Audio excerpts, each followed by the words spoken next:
ainda seguirá aquí o equipo directivo este, fan unha homenaxe nesa ocasión máis merecida que esta. Por lo tanto, por un lado, teño a sensación de que isto é excesivo, pero como, bueno, vou ser fiel a este compromiso que acabo de contraer, dentro de 10 ou 12 anos eu creo que merezo unha homenaxe como esta, pero merecerei.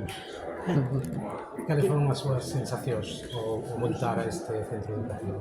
Bueno, eu teño dito tantas veces que en Lugo pasei os 16 mellores anos da miña vida, pese ao comisario de policía, as multas dos gobernadores civís, pero foron os mellores anos da miña vida. E se non hai algo de drama ou de problema e de conflictos, pois unha vida feliz desde o primeiro día hasta o último día, non se entende a felicidade se non hai esas lagoas que crean conflitos e que crean problemas.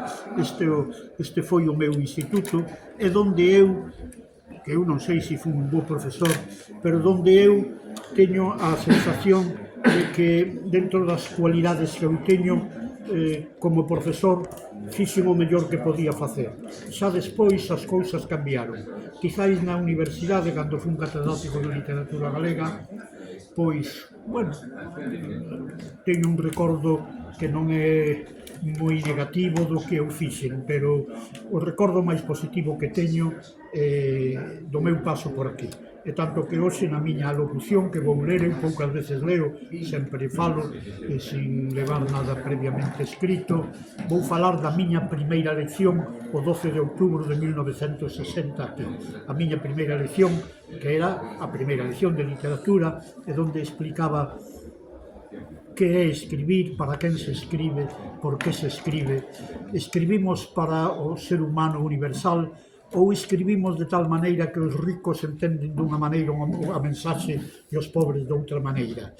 Pois eu ese día tomei tan en serio esa lección que quería explicar, que vivía en Germán Alonso Castro I, onde naceu a miña filla Sara.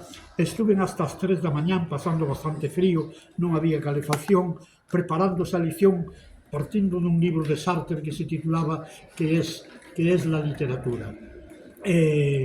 E, bueno, esa lección vou na explicar hoxe de novo.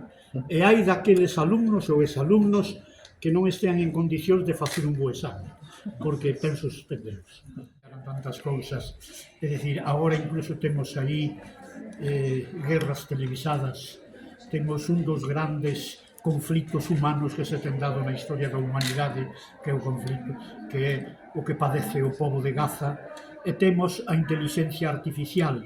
E unha vez máis temos que afirmar o que eu de alguna maneira xa dicía no ano 60, que tecnolóxicamente e incluso científicamente estamos no ano 2024, pero moralmente estamos no paleolítico inferior.